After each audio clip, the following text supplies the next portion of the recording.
Kalau saya di tempat saya sehabis salam biasanya salaman ke kanan dan ke kiri. Suatu hari saya sholat di tempat lain lalu saya ingin bersalaman tapi orang tersebut menolaknya. Apa hukumnya Ustaz? Ya sebenarnya benar. Orang yang menolak untuk salaman sama Anda itu sebenarnya justru yang paham. Nah memang tidak boleh salaman secara khusus habis sholat ya. Kecuali memang kita ada hajat. Misal teman kita di sebelah atau kita memang mau kenalan sama dia siapa namanya gitu nggak apa-apa. Tapi kalau habis salam dijadikan sebagai paket, bahkan banyak orang belum zikir sudah langsung salaman. Dianggap itu bagian daripada rangkaian sholat dan zikirnya, ini nggak boleh. Karena tidak pernah Nabi SAW bersalaman khusus habis sholat dengan para sahabat. Jadi kan sebagai program gitu kan. Apalagi sampai berdiri baca salawat semuanya keliling, ini nggak pernah ada sunnahnya. Gitu kan. Kita bukan bicara masalah salamannya. Salaman adalah ibadah. Tapi meletakkan salaman sebagai paket habis sholat, kita harus tahu kiai kita kerjain nggak Nabi Muhammad SAW. Anda selesai menunaikan sholat, Anda salam, Assalamualaikum warahmatullah. Assalamualaikum warahmatullah. Dalil dan contoh ada. Apa itu? Begitu selesai, Quran surah keempat ayat 103. فَإِذَا قَضَيْتُمُ الصَّلَاةَ فَاذْكُرُوا اللَّهَ. Maka jika Anda tuntas mengerjakan salat, berzikirlah kepada Allah. Hadis Muslim hadis 593. Astaghfirullah, astaghfirullah, astaghfirullah. Setelah itu lanjutkan Allahumma antas salam, minkas salam, tabaraka ya dzal jalali wal ikram, dan seterusnya sampai 597. Jadi setelah salat adalah zikir. Astaghfirullah, astaghfirullah, astaghfirullah. Allahumma antas salam. Selanjutnya berdoa dan seterusnya. Baik. Assalamualaikum warahmatullah. Assalamualaikum warahmatullah. Tiba-tiba tangan disodorkan untuk salaman. Kanan dan kiri. Boleh tidak? Boleh tidak? Yang boleh angkat tangan. Yang tidak boleh angkat tangan. Yang wallahu a'lam, enggak usah angkat tangan. Karena waktu kita mau habis di sini. Lihat sini. Untuk menentukan boleh dan tidak, tadi kaidahnya. Lihat, ini sederhana. Cuman satu bagian dari kalimat, tapi maknanya dalam. Boleh dan tidak, jangan asal bicara ini boleh, ini tidak. Anda tidak boleh menghukumi sesuatu di syariat kecuali memahami ketentuannya. Apa landasannya? Mana dalilnya untuk menentukan boleh? Anda tidak paham dalil, jangan bicara hukum. Kata Imam Malik, Anda hafal 100.000 hadis tapi tidak memahami isinya, jangan bicarakan tentang hukumnya. Apalagi Anda yang tidak hafal hadis baru tahu terjemahannya, tiba-tiba memberikan hukum pada orang lain, itu yang bahaya. Awas, hati-hati. Nah, bagaimana menentukannya? Apa dalilnya? Tayyib. Hadis riwayat At-Tirmidzi menyampaikan dari Nabi sallallahu alaihi wasallam, "Ma min muslimaini yaltaqiyani fayatasafahani illa ghufira lahumā qabla an yatafarraqa." Tidaklah dua orang muslim bertemu dimanapun kapanpun, catat kalimat itu. Dimanapun kapanpun, mau di dalam masjid, mau di luar masjid, mau di kantor, mau di rumah, kapanpun dalam kondisi yang dibenarkan. Mau setelah sholat, mau di luar sholat, yang dibenarkan. Karena di dalam sholat gak mungkin Allahu Akbar, Allahu Akbar.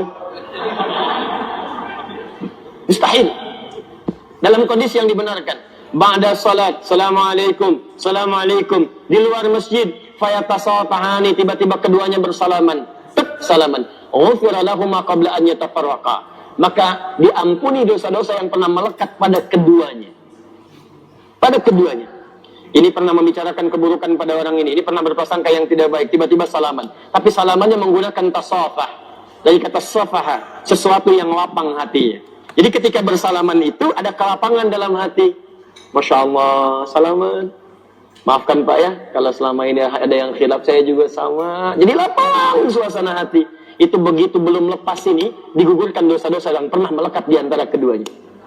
Ingat kalimat itu tajam, bukan salaman biasa. Kalau cuma begini, satu nengok ke barat, satu ke timur, masyriq wal maghrib, nambah dosa. Apa kabar? Baik. Satu dosa, yang ini dosa.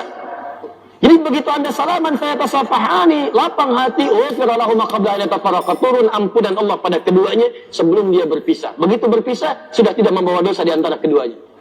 Baik. Sekarang persoalannya, Assalamualaikum warahmatullah. Assalamualaikum warahmatullah. Tiba-tiba salaman. Tak kanan, tak kiri. Dalilnya ada yang tadi. Karena hadis tadi tidak membatasi. Mau ba'da sholat, mau di luar masjid, mau jauh dari sholat, yang penting salaman. Boleh tidak? Boleh kalau bicara dalil, itu boleh. Cuman persoalannya, contoh tidak ada. Kaidah mengatakan kalau tidak ada contoh, ya tidak ada masalah. Yang penting ada dalil. Karena patokannya dalil ada. Karena tidak setiap kesempatan Nabi mencontohkan itu. Dalilnya ada. Tapi kaidah mengatakan kalau dalil plus contoh bertemu dalil tanpa contoh, maka dahulukan dalil plus contoh dan akhirkan dalil tanpa contoh. Paham? Dia begitu, assalamualaikum warahmatullah, assalamualaikum warahmatullah, dan zikir terlebih dahulu. Astaghfirullah, astaghfirullah, astaghfirullah. Allahumma antas salam, minkas salam, tabarakta ya dzal jalali dan ikram. Selesai. Assalamualaikum akhi, assalamualaikum akhi. Masya Allah, taqabbalallahu minna wa minkum. Assalamualaikum. Makanya Nabi selesai salat, beliau bersalaman. Sahabat mengejarnya. Ada Anas mengejar Nabi, dan sebagian mengejar Nabi, salaman mengejar Nabi SAW. Hadisnya sahih, bahkan di Al-Bukhari. Paham ya? Jadi tidak ada masalah teman-teman sekalian, tapi kita paham fikih prioritas. Kecuali ada orang yang belum paham, tiba-tiba Anda sedang berzikir, astagfirullah, astagfirullah, tiba-tiba tangannya begini kepada Anda. Anda sedang berzikir, tangan sahabat Anda diulurkan kepada Anda seperti ini. Assalamualaikum. Mana-mana hukumnya? Menjawab dulu salaman, atau Anda kemudian meneruskan zikir Anda? Assalamualaikum. Astagfirullah. Hati-hati. Setiap penghormatan pada seseorang, maka kaidahnya menjawab penghormatan itu wajib hukumnya, didahulukan dibandingkan meneruskan sunnah yang dilakukan. Menyampaikan salam sunnah, menjawab salam wajib hukumnya. An-Nisa ayat 86. Fa idza hayyitum bi tahiyyatin fahayyu bi ahsana minha wa radduha. Jika Anda diberikan penghormatan dalam bentuk salam kalimat, atau dalam bentuk ekspresi, atau dalam bentuk gestur, maka wajib Anda meresponnya dengan yang lebih baik daripadanya. Dengan kalimat assalamualaikum, jawab dengan yang lebih baik. Waalaikumsalam warahmatullahi wabarakatuh. Assalamualaikum warahmatullahi, waalaikumsalam warahmatullahi wabarakatuh. Menyampaikan sunnah, menjawab wajib hukumnya. Maka dalam keadaan Anda berzikir, ada orang menyodorkan tangan, respon tangannya. Waalaikumsalam. Zikir, astagfirullah, astagfirullah. Merespon, please ada nilai dakwah di dalamnya. Paham ya? Assalamualaikum, astagfirullah. Cari masalah Anda. Cari masalah. Gak direspon. Jenggot baru 3 gak ngerespon. Jadi ke jenggot lah dia. Apa hubungan salaman dengan jenggot? Yang salaman tangan, yang disoal jenggot. Jadi sudahlah, ya, hal-hal yang tidak penting lupakan aja gitu kan. Lupakan aja. Jadi makanya luaskan wawasan kita, pelajari dengan lebih baik, dan tempatkan hukum sesuai dengan tempatnya.